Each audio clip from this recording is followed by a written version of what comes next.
It's 17th of January 2022. Greetings from Rwanda's capital, Kigali. Here is what makes our top stories tonight. Pyrethrum farmers in northern and western provinces of Rwanda are happy that their profits are increasing and that they are cultivating with confidence of having market for their produce.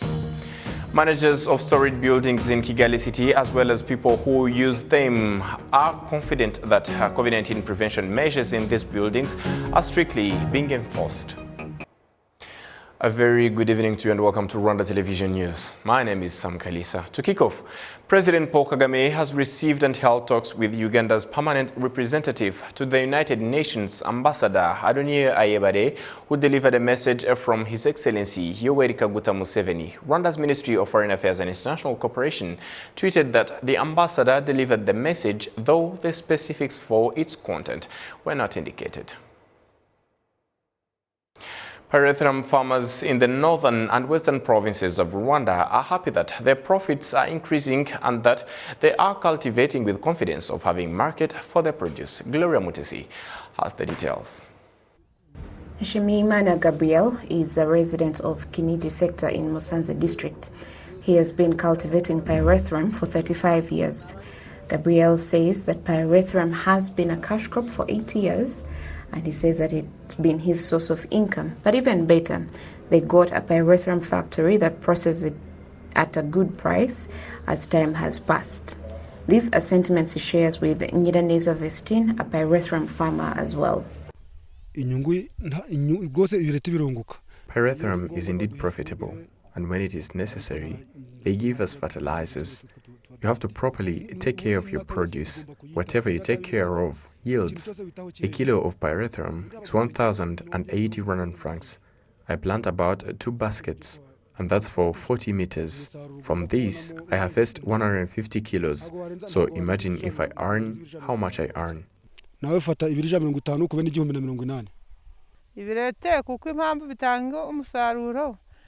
Pyrethrum plants are very profitable. We earn a lot from them. It's not even that it's hectic to grow them. You just need to weed and irrigate them, and we've benefited at all times. Pyrethrum growers say that the main reason they are investing in this area is because they make a lot of money and don't need to invest much. I actually lack enough space to cultivate them. I used to plant just 1 basket, and now I plant 7, and we are still harvesting. I have so far earned 2 million, and we're still in the season because it will end in March. So I'm confident I will earn more. About 3,000 hectares are utilized for pyrethrum growing on the outskirts of the volcanoes. The president of the pyrethrum cooperatives in Rwanda says that the perception of the importance of pyrethrum farming is growing as now farmers have embraced and have confidence that they will get market for their produce.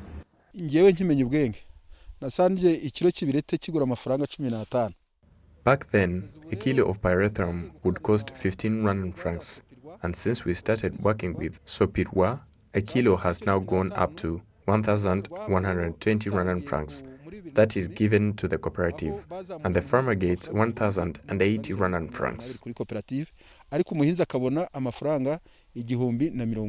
Since 2010 to date, Horizon Sopirwa's pyrethrum production has grown from 150 tons to about 1,600 tons per year. However, the crop production manager says that he has been working closely with the farmers to increase the production. In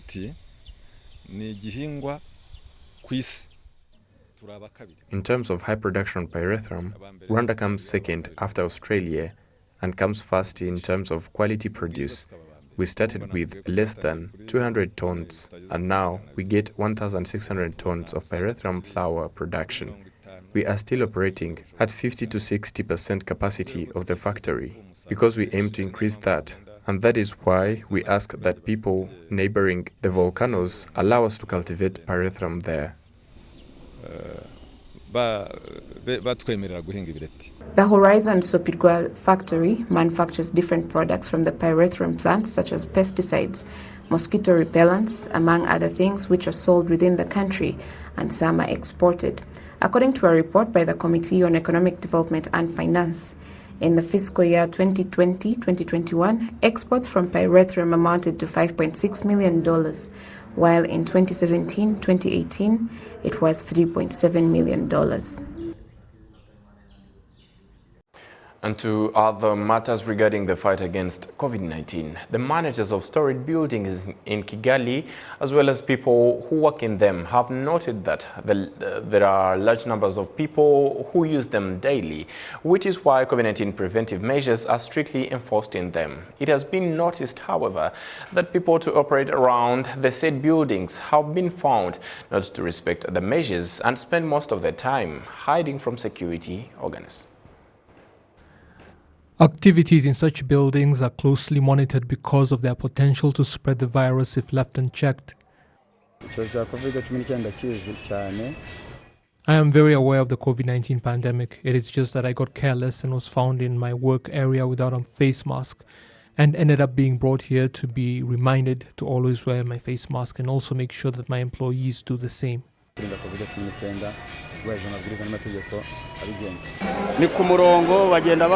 Everybody queues up and must wash their hands first, and their standing positions are designated so that there is no disorderliness. Youth volunteers also work to ensure that such commercial buildings operate in environments conducive to fighting the COVID-19 pandemic and not aid it to spread. You can see that a lot of wholesale clothes are handled here, so everybody must have their own working stall, and all vendors work in shifts. Orderly queues are formed, and everybody must wash their hands with water and soap every time they enter.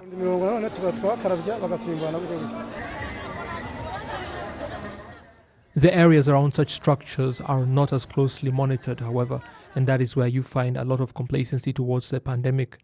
The managers of such buildings say they have been working to ensure that the preventive measures are respected on their premises.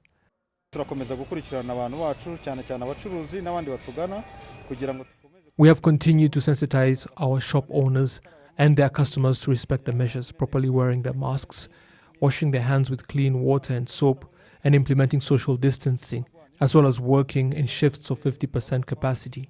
Every time the measures are not respected, culprits are brought here and educated on the gravity of their actions, especially those that don't wear their face masks properly.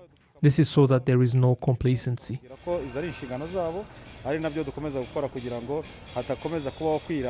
Government health officials also stress that there can be no complacency during this fourth wave of the COVID-19 pandemic in Rwanda.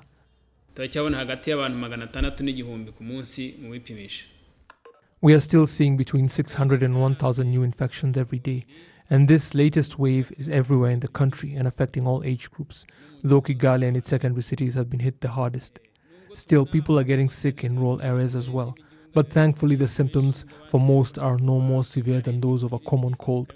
Being vaccinated does not mean you cannot get infected, but it does help a person not to get critically ill and need hospitalization. The recovery process is also faster.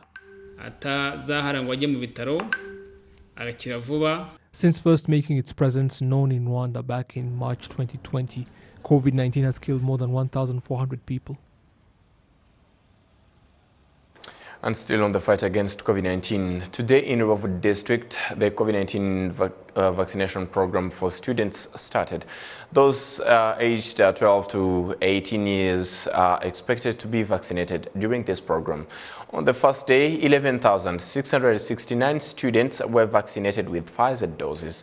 Those who were vaccinated are from 47 schools from sectors in Gisenyi and Rubavu districts. Some of those that were vaccinated say they understand its importance. We came for vaccination because infections have increased in our country and the world at large.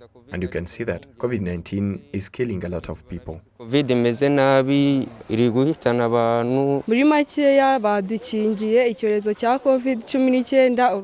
acquired the first COVID-19 dose. Vaccination is very important because when you have been vaccinated, you don't get severely ill.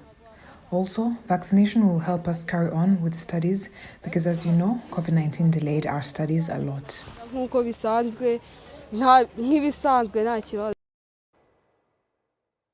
And the program for vaccinating students will last for 5 days and will be completed with 42,194 students vaccinated. Gisenyi Hospital Director Dr. Twagirayezu Oreste says the fact that students from the ages of 12 are being vaccinated is an effective strategy in fighting against COVID-19.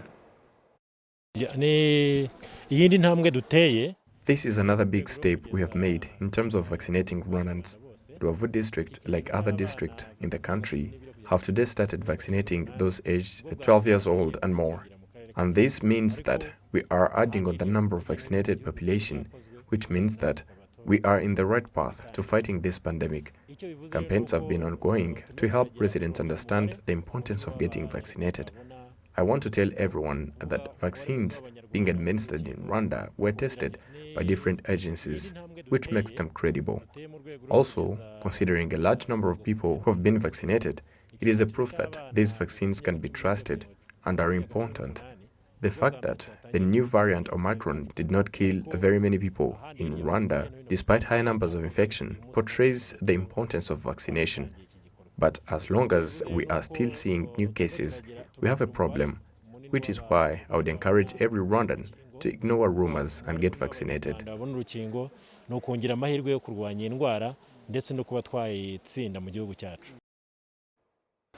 And to other matters, some of the founders of more than 70 companies around the country who connect traders and buyers, of course, to help buyers and traders get connected through technology, say that the consumer confidence of buying online has increased and also provided a job for many people. Betty Mutoni has the report.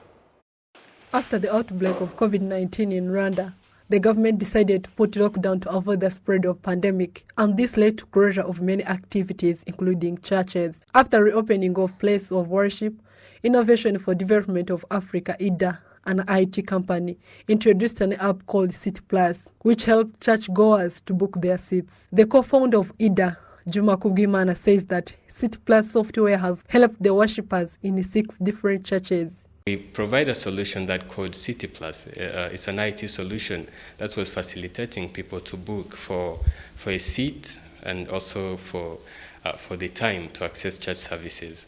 So that solution was very, very helpful for churches and even for Christians and other believers, because they use the platform to just they logged in and using their names, their password, and they get the code. So from there they can have what time they have to access to church services and which number they have, which seat number they have to, the system have booked for them. So that was one solution that we provide for this due to this COVID-19 pandemic. Time is no longer only for booking.